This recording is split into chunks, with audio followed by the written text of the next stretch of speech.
penceramah itu berhalangan. Akhirnya ada kawan yang menghubungi, bisakah menggantikan? Kita belum pernah pengalaman kan. Lalu akhirnya disetujui.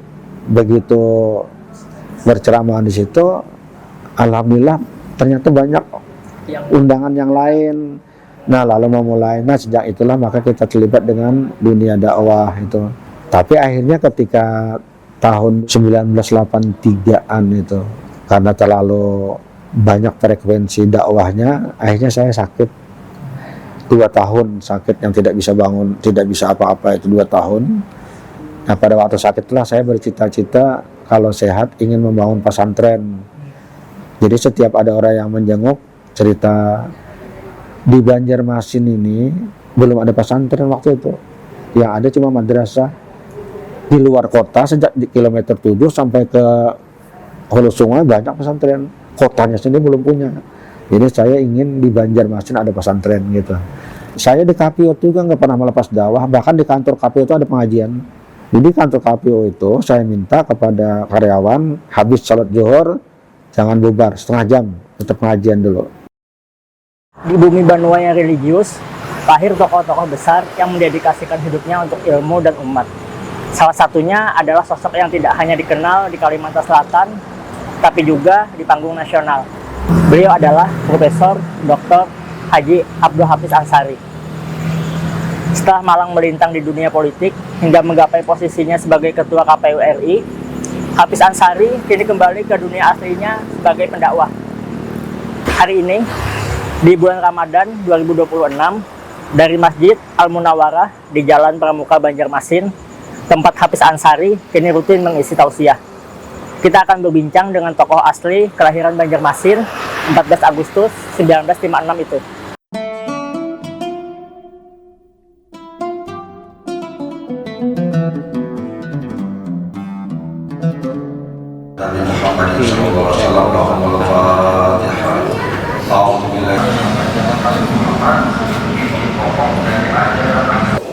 Pak, Bapak kan dikenal sebagai birokrat sebelumnya dan juga akademisi, kemudian juga aktif berdakwah. Bisa diceritakan Pak secara singkat bagaimana perjalanan hidup dari kecil sampai menjadi aktif di 3 bidang ini Pak? Pertama dulu lah memang seperti anak-anak biasa. Aku kan lahir di Banjarmasin, masuk sekolah dasar SD. Setelah tamat 6 tahun itu pernah juga masuk ke TGA negeri di Maroman setahun. Tapi tiba-tiba ada keinginan untuk belajar agama, untuk mengaji, atas dorongan orang tua lah. Lalu kita ke Martapura, ke Darussalam.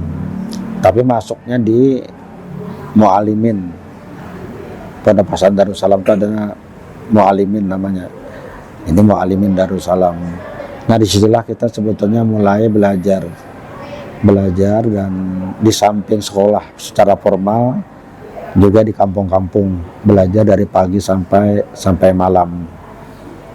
Tapi atas dorongan orang tua, kemudian setelah tamat di situ lalu masuk ke IAIN Fakultas Syariah. Sebetulnya sampai kelas 4 lah, sampai kelas 4 seingat saya di Mu'alimin itu, berarti kelas 1 aliyah lah atau SMA tuh singkatannya. Itu masih belum tahu urusan dunia luar. Tahunya kita urusan mengaji aja.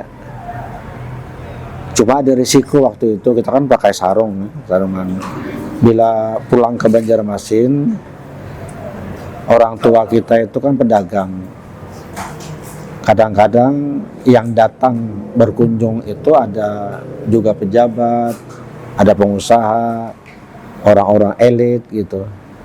Saya tidak bisa ikut bicara apa-apa. Pasif, betul-betul pasif. Hanya ikut mendengar. Nah melihat keadaan ini lalu orang tua saya bilang, selain dari ngaji kata beliau, mestinya engkau ya bersosialisasi lah supaya bisa bicara, bagi-bagi. Caranya dengan masuk organisasi gitu. Maka ketika sekitar kelas 5, pertengahan kelas 5 ya, dulu kan tahun ajaran itu Januari sampai Desember. Itu tahun saya masuk Darussalam tahun 1970, masih bukan sekarang kan Juli ke Juni kan. Kalau dulu enggak, Januari sampai dengan Desember. Lalu akhirnya saya cari-cari organisasi itu seperti apa sih, belum kenal juga, belum tahu. Karena yang tahunya ngaji aja tiap hari. Nah lalu akhirnya kita ikut Ikatan Pelajar Nahdlatul Ulama IPNU, di kader di situ. Mulai sudah melihat dunia luar, lalu mulai berorganisasi. Akhirnya saya jadi keranjingan berorganisasi gitu. Jadi selama ketika kelas 6 lah, yang full kelas 6 itu berarti kelas 3 aliyah itu mulai sudah tahu soal-soal organisasi, dan bahkan pegang beberapa organisasi termasuk OSIS. Dulu di Madrasah Muallimin Darussalam, Pondok Pesantren Darussalam itu tidak ada ikatan pelajarnya, karena dia ikut induknya di IPDA, namanya Ikatan Pelajar Darussalam. Zaman saya minta dibentuk dan saya diminta jadi ketua. Sejak itulah kita mulai mengenal dunia luar. Kemudian setelah ke Banjarmasin, aktif lagi berbagai organisasi. Nah itu kita belajar kepemimpinan, belajar manajemen, itu di situ mulainya. Tetap ngaji juga sampai ke Banjar pun saya masih belajar. Dulu masih ada guru di situ, Mu'alim Syukur namanya, di Teluk Tiram, mungkin ada yang kenal tuh. Itu yang pagi saya ngaji sana, kuliah, tapi sambil terus berorganisasi, bahkan keasikan lah kalau boleh, berbagai organisasi diikuti. Ini yang mungkin memberi bekal kita untuk menghadapi tahun-tahun berikut. Nah setelah itu belum lagi selesai kuliah, masih sarjana muda, dulu ada sarjana muda namanya, oleh Pak Dekan saya diminta supaya ikut menjadi pegawai di Fakultas Syariah. Saya bilang, kita kan masih sarjana muda, belum selesaikan dulu lah. Saya sampai sarjana lengkap, dulu namanya sarjana lengkap Dr. Andes tuh. Tapi kata dekan, tidak, kalau kamu tidak sekarang, siapa tahu nanti kamu bekerja di tempat lain, kamu nggak boleh ke tempat lain, harus di sini. Karena diminta beliau biar sarjana muda, akhirnya taatlah karena guru kita kan lah.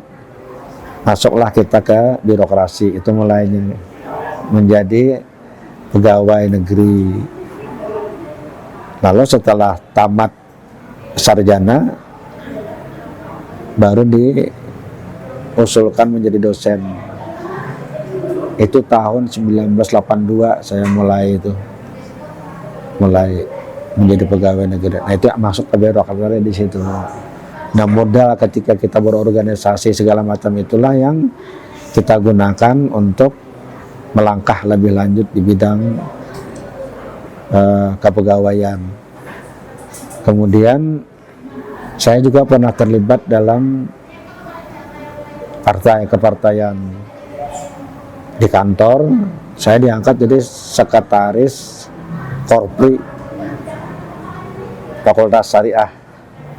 Dulu kalau Korpri itu harus Golkar. Kemudian oleh Golkar saya dimasukkan ke DPD Golkar Provinsi. Waktu itu pegawai negeri masih boleh berpartai. Saya dimasukkan di Biro Kerohanian saja. Nah disitulah yang paling banyak saya belajar, karena aktivitasnya ternyata sangat tinggi.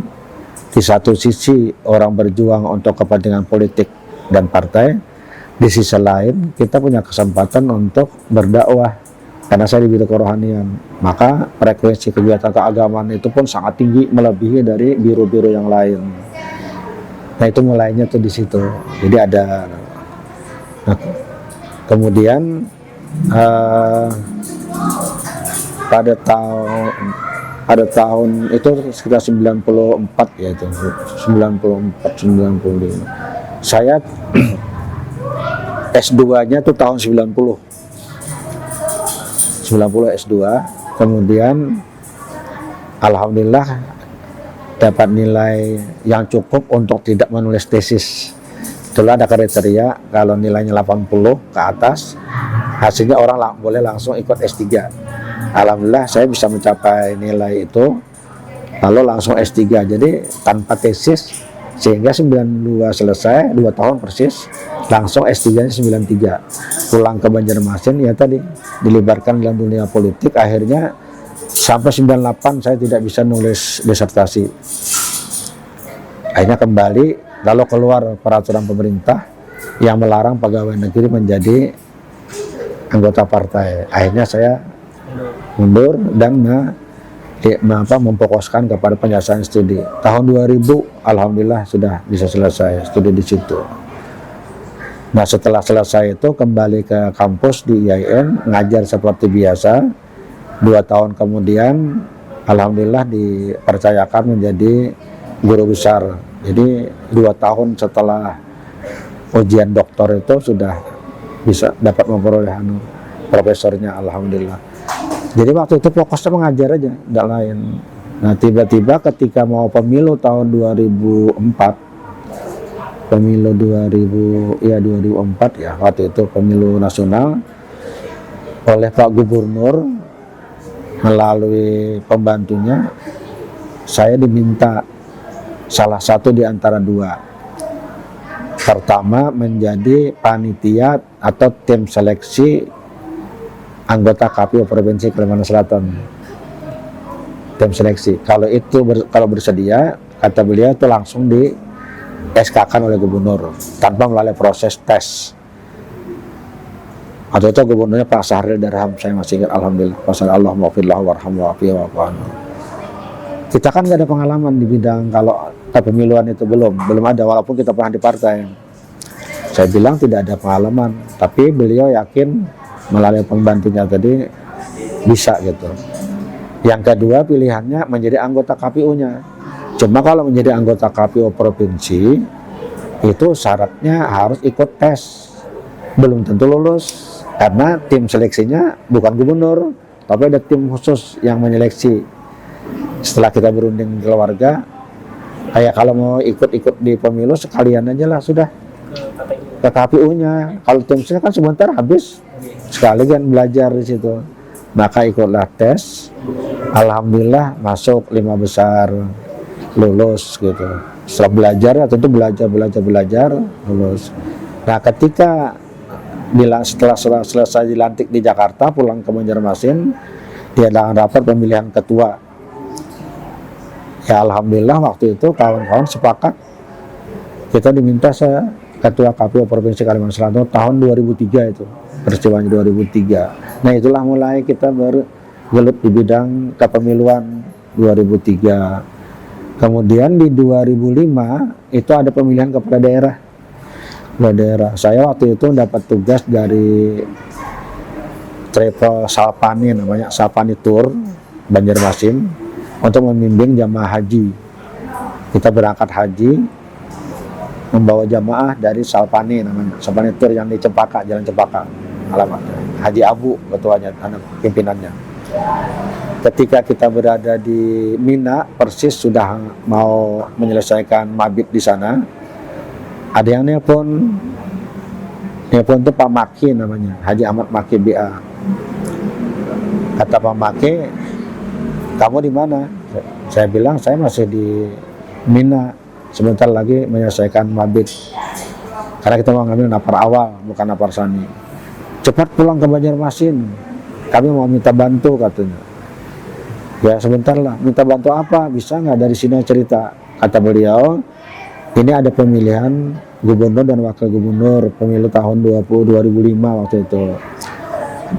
Kemudian Golkar punya calon namanya Gusti Iskandar Sukma Alamsyah. Nah, kami sudah sepakat kamu yang mendampingi. Nah, kamu yang mendampingi itu. Nah, sebentar dulu, kalau itu selesaikan di sini dulu. Ya katanya cepat aja kalau pulang nanti, karena ini pendaftaran udah hampir waktunya. Akhirnya kita selesaikan tugas kepembimbingan, ambil napar awal, karena kita berangkat lebih awal, akhirnya pulangnya lebih cepat kan, pulang ke Banjarmasin, baru sehari datang langsung diminta ke Jakarta untuk bicara di Hotel Mulia. Saya masih ingat tuh, Hotel Mulia di Senayan. Dipanggil di sana, ada beberapa tokoh sudah yang hadir, diminta kesediaan untuk mendampingi Gusti Iskandar Soma Alamsyah sebagai calon wakil gubernur. Ya saya bilang kita konsultasi dulu dengan keluarga, istiharah dulu. Akhirnya keluarga setuju. Nah, maka kita harus melepaskan kedudukan sebagai ketua KPU provinsi gitu. Ketua KPU provinsi dilepas waktu itu. Kemudian ikutlah pemilihan kepala daerah waktu itu. Dulu namanya pemilu kepala daerah tahun 2005. Dan kebetulan kan suaranya kalah dengan calon yang lain. Karena kalah maka selesai sudah sampai situ. Pada tahun 2007 ada pengumuman penerimaan anggota KPU Indonesia RI atau KPU RI. Lalu berunding dengan ibu di rumah, kita konsultasi dengan keluarga. Bagaimana kalau kita ikut aja sekalian karena sudah terlanjur pernah di KPU provinsi, ikutlah mendaftar. Kalau saya tidak hilap itu sekitar 500 orangan yang mendaftar, 547-an lah yang ikut mendaftar. Karena alhamdulillah masuknya bisa masuk, dilakukan seleksi. Kemudian ada yang disebut 45 besar namanya. 45 besar itu masuk, lalu dikarantina di Hotel Trepa di Jakarta selama 1 minggu, dilatih fisik, mental segala macam. Subuh kita dibangunin sudah, jam 6 kita sudah harus menyebar kemana-mana. Nanti maghrib pulang ke rumah, malam diskusi sampai jam 12 malam. Sanggup nggak? Dari pagi bekerja sampai jam 12 malam. Dari situ kemudian dipilih 21 orang, 45 jadi 21. Alhamdulillah masuk yang 21. 21 ini diserahkan oleh panitia kepada DPR RI Komisi 2. Lalu dia akan fit and proper test. Nah dari 21 diambil 7. Alhamdulillah masuk ya. 7 itu masuk juga, masuk. Setelah masuk dilantik oleh Presiden waktu itu Susilo Bambang Yudhoyono SBY, dilantik di istana, masih dalam suasana pakaian sipil lengkap, dan yang perempuan masih pakaian masing-masing lah, belum diganti. Itu diadakan rapat pemilihan ketua KPU RI. Alhamdulillah rapatnya sebentar karena semuanya meminta kita yang jadi ketua, jadi tidak ada calon-calon, langsung aja. Ketika ditanyakan oleh ketua sidang, kebetulan ketua yang memimpin itu yang tertua di antara kami, namanya Abdul Aziz Ahmad. Sekarang beliau duta besar RI di Saudi Arabia, duta besar di sana sekarang ya. Dulu belum. Beliau yang memimpin. Gimana beliau? Kalau kita memilih, semua minta saya yang ketua. Ya kalau itu silakan Pak harus bersedia. Nah sejak itulah kita masuk terlibat. Nah, itu kira-kira cerita sampai di situ, yang itu. Selesai di situ ya balik lagi ke Banjarmasin. Pak, di samping Pian sebagai petugas kepemiluan tadi, bagaimana Pak menyeimbangkan antara dakwah dan mengajar sebagai dosen?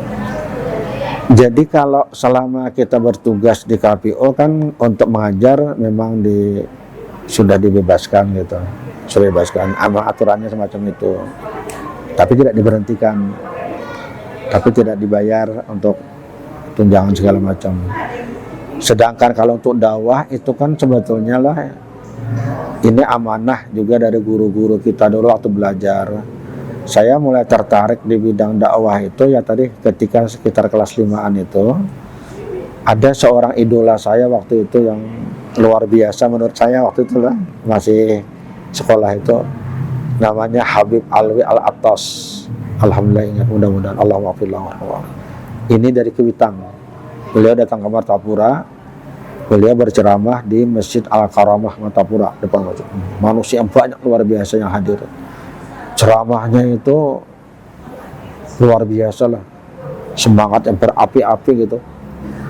Saya tergoda dengan luar biasa beliau ini. Jadi kemana aja beliau ada ceramah diikuti terus tuh, sampai beliau di Banjar dulu, ada di sini di Pengapuran itu Kiai Haji Gurdan namanya, Gurdan Hadi, ceramah di pengajian Kiai Haji Gurdan, saya datangi itu. Wah luar biasa beliau ini, Habib Ali, itu idola saya waktu itu. Nah lalu ingin juga belajar berceramah, Kebetulan di Martapura itu ada P2A namanya di Kabupaten Banjar, itu mengadakan kursus mubalik, kursus kader mubalik namanya KKM. Lalu saya masuk, belajarlah di situ teori-teori tentang dakwah, latihan dakwah. Alhamdulillah karena inspirasinya dari Habib Alwi, pola yang saya pakai pola Habib Alwi waktu itu. Lalu mulailah berlatih sambil mengaji terus tetap mengaji. Akhirnya dibentuklah IKM namanya, Ikatan Kader Mubalik, dan kita dimasukkan di sana. Nah itu mulai dakwahnya dulu. Ketika pindah ke Banjarmasin belum tahu nih belum ada kegiatan dakwahnya karena baru belajar. Masih semester 1 kalau nggak salah, ya tahun pertama bukan semester, tahun pertama kuliah. Tiba-tiba di Kelayan itu ada orang mau melaksanakan kegiatan saprah amal, penceramahnya berhalangan. Nah itu mulainya tuh, penceramah itu berhalangan. Akhirnya ada kawan yang menghubungi, bisakah menggantikan? Kita belum pernah pengalaman kan. Lalu akhirnya disetujui. Begitu berceramah di situ, alhamdulillah ternyata banyak undangan yang lain. Nah lalu memulai, nah sejak itulah maka kita terlibat dengan dunia dakwah itu. Terus jadi organisasi jalan, kuliahnya jalan. Jadi sejak mahasiswa tuh udah mulai, terutama yang terkait dengan saprah amal. Dulu mencari dana untuk masjid, untuk pesantren. Jadi kita keliling ke daerah-daerah, terutama setelah musim panen. Biasanya keliling sampai ke Kalteng, kemana-mana itu menjelajah. Itu masih muda ya, kuat gitu. Tapi akhirnya ketika tahun sekitar 1983an itu, karena terlalu banyak frekuensi dakwahnya, akhirnya saya sakit 2 tahun, sakit yang tidak bisa bangun, tidak bisa apa-apa, itu 2 tahun. 1983 kalau nggak salah, 1984 ya, saat itu tuh.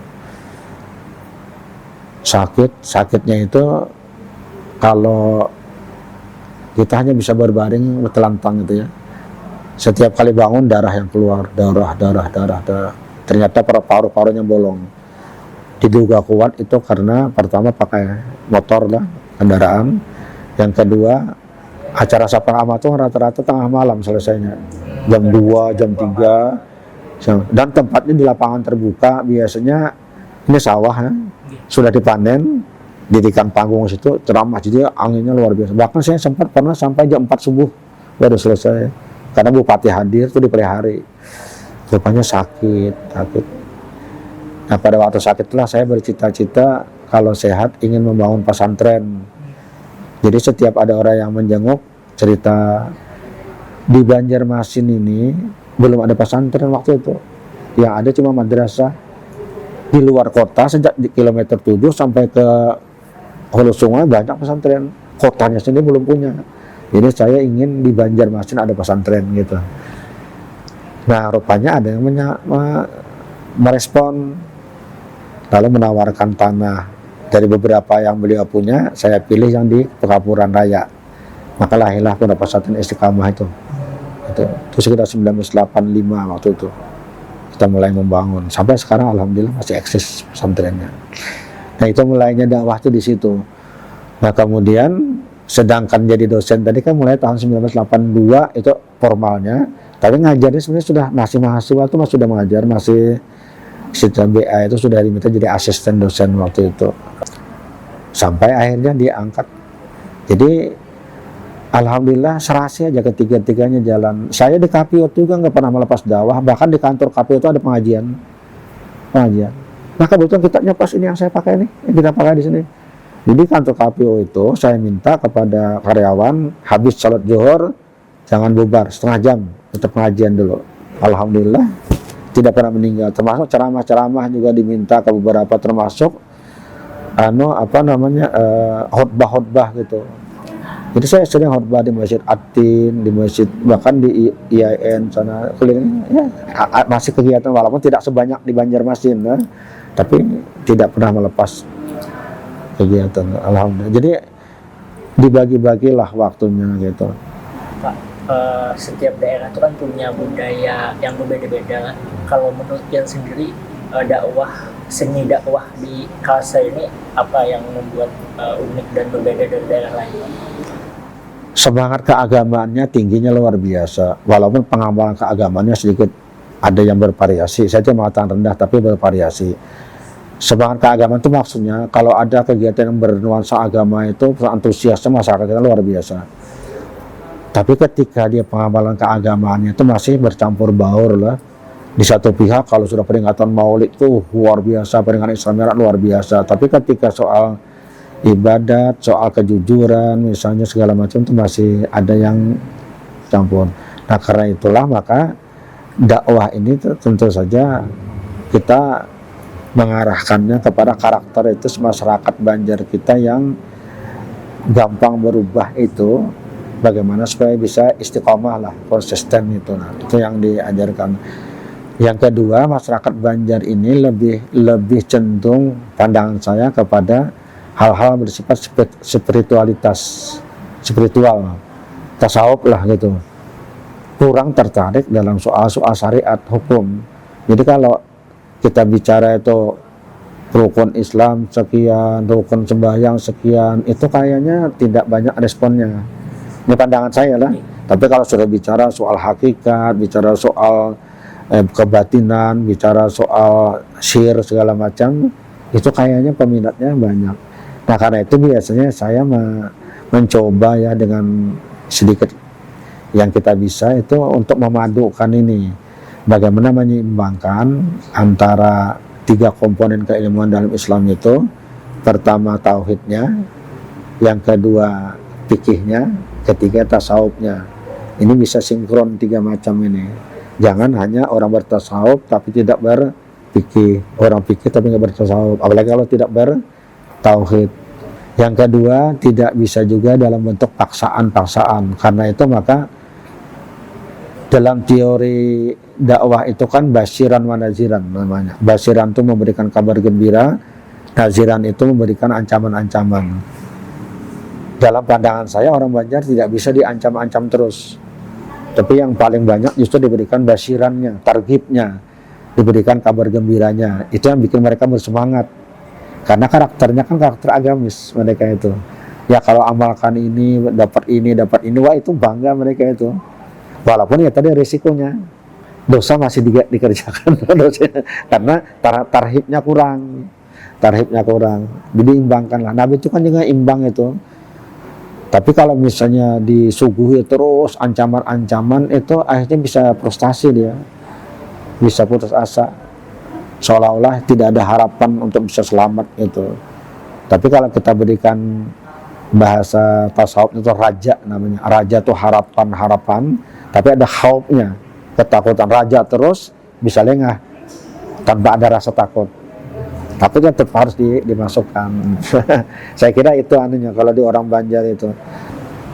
Pian kan juga aktif di Majelis Ulama Indonesia. Yeah. Antara perbedaan pendapat antar ulama itu pasti ada lah. Yeah. Bagaimana Pian menyikapi perbedaan itu untuk menghasilkan fatwa nantinya? Itu kan biasanya beginilah. Selalu ada diskusi, apalagi komisi fatwa, dia membicarakan berbagai hal. Yang pertama itu diusahakan ada kesepakatan dulu, kesepakatan bersama. Jadi mengambil sikap supaya keluarnya satu. Silahkan berdebat di dalam, tapi hasilnya satu kan, fatwa gitu. Yang kedua, dikajilah dalil-dalil itu mana yang lebih maslahat. Jadi orientasinya maslahat kepada umat yang mana. Jadi teorinya sudah ada petunjuknya juga fatwa di Majelis Ulama itu mengambil sikap tawasud. Tawasud itu maksudnya pertengahan lah. Jadi orang di Majelis Ulama itu diarahkan lah sudah sejak dari MUI pusat itu untuk bersifat tawasud tadi. Jadi Islam wasatiyah namanya, Islam tengah.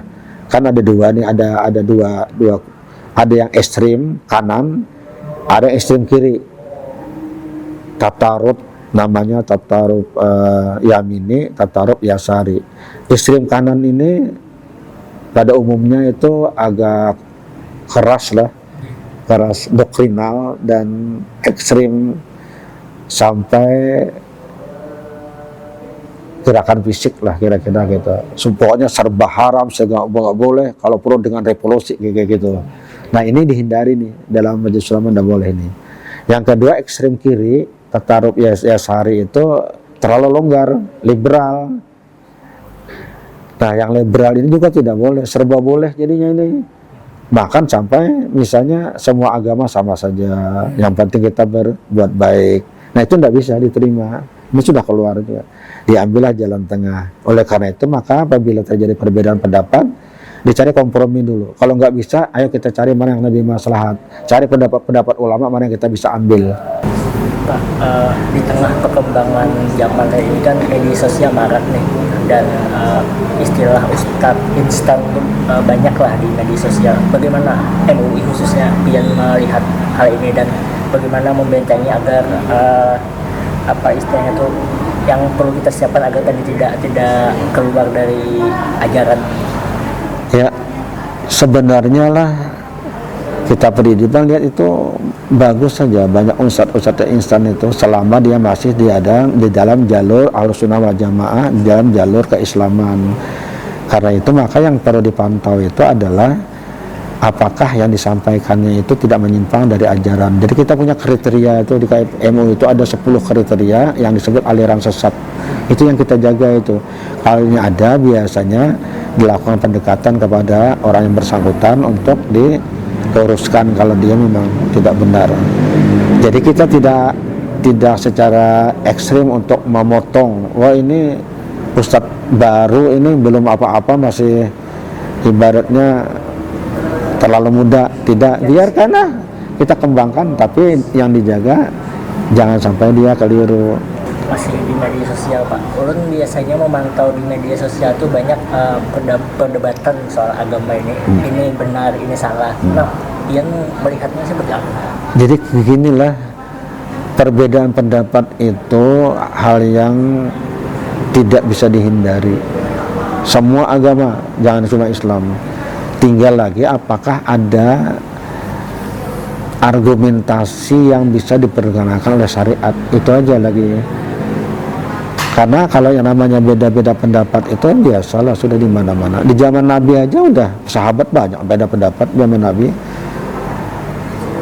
Tidak perlu harus dijadikan alasan untuk berpecah belah. Silakan, tapi yang penting tetap satu. Itu yang kita jaga tuh. Ukhuwah Islaminya harus dijaga. Jangan mencaci maki orang lain, jangan menyesarkan orang lain, menghina orang lain. Tapi kalau perbedaan pendapat, apakah hukumnya ini boleh atau tidak? Nah itu silakan. Termasuk misalnya kayak penentuan awal puasa, ada yang menggunakan hisab, silakan. Menggunakan roya, silakan. Konsekuensinya memang terjadi perbedaan karena metode yang dipakai beda itu.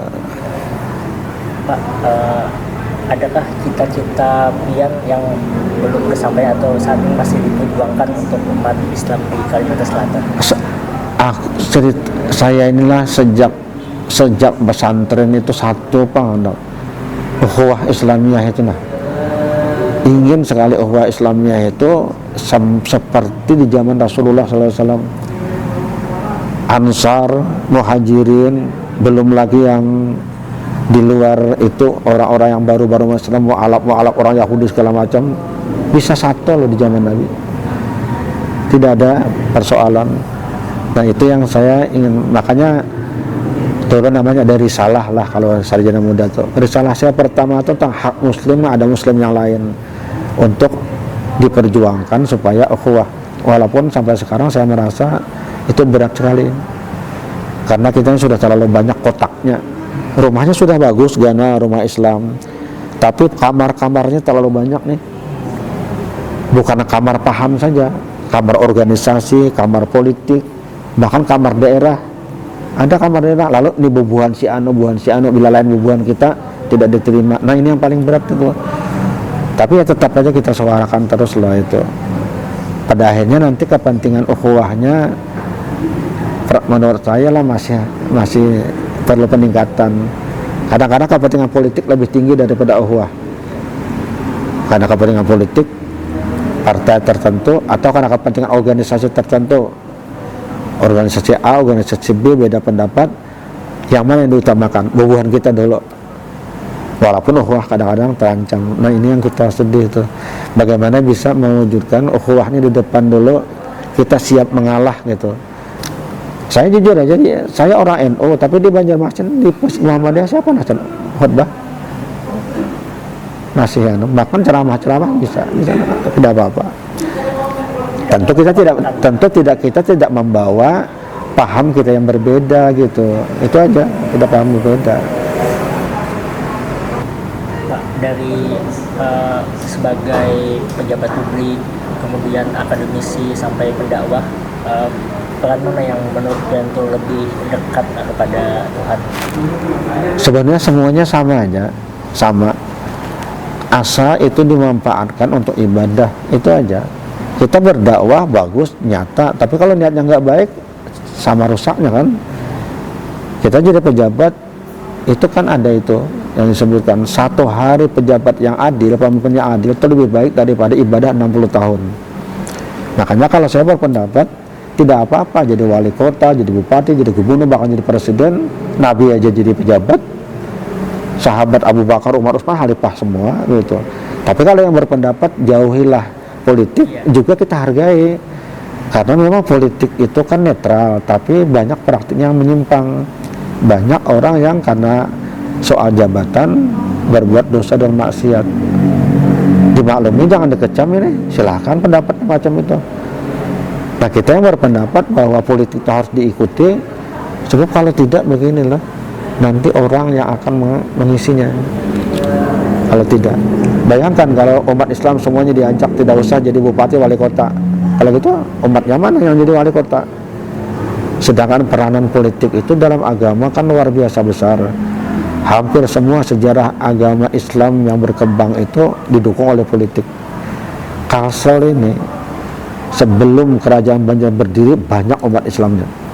Sebenarnya sebelum kerajaan Banjar, sebelum Pangeran Samudra itu mendirikan kerajaan Banjar dan berubah nama menjadi Sultan Suryansah, banyak, tapi nggak kelihatan, kalah dengan orang Hindu. Tapi begitu kerajaan Banjar berdiri dengan kekuatan politik itu, beliau ajak masyarakat Banjar untuk jadi Muslim, berbondong-bondong orang masuk Islam. Jadi dipadukan aja tiga-tiganya, dakwah jalan, dalam politik ada dakwah, dalam akademisi ada dakwah, dalam birokrasi ada dakwah, apalagi dalam dakwah sendiri jalan. Cuma mungkin waktunya aja dibagi. Kalau misalnya ketika ada pegang posisi birokrasi, tentu ini makan banyak waktu, maka dakwah yang fisik yang dikurangi itu aja. Tapi dalam birokrasinya ada dakwah. Sebenarnya lah semua kita ini sudah mendakwah sebenarnya, termasuk kawan-kawan media ini termasuk dakwah nih sebenarnya. Ketika disebarluaskan, siapa tahu ada manfaat untuk masyarakat. Itu namanya amar ma'ruf nahi munkar, itu setiap orang diwajibkan sebenarnya sesuai bidangnya masing-masing. Nah, Pak, terakhir, sampai sekarang prinsip yang pian pegang itu mungkin apa Pak, dan adakah pesan kepada umat? Apapun alasannya ya, sebagai muslim kita harus konsisten untuk melaksanakan syariat agama secara baik. Jadilah muslim yang kafah. Kafah itu artinya total, Islamnya totalitas, bukan Islam sepotong-potong atau sedikit-sedikit. Ketika ada upacara keagamaan jadi Islam, ketika soal bisnis hilang Islamnya, jangan. Jadi prinsip kita itu adalah menjadi muslim yang kafah dan berjuang untuk menjadi khairah umat tadi, umat yang paling bagus. Yang kedua, jadilah hidup itu bermanfaat untuk orang lain, tidak hanya untuk diri sendiri. Karena kata Rasul, khairun nasi anfa'uhum linnas, sebaik-baik manusia orang bermanfaat untuk manusia lain.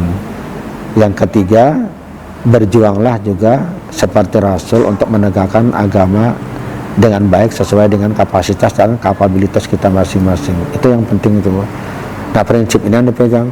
prinsip keberagamaan, bahwa ini adalah modal dasar kita untuk bisa menghadap Allah Subhanahu wa taala. Kita tidak hanya hidup di dunia, tapi kita juga ada hidup di akhirat nanti. Bagaimana keadaan di dunia itu akan sangat berpengaruh kepada kondisi kita di akhirat. Itu yang kalau saya itu aja anunya.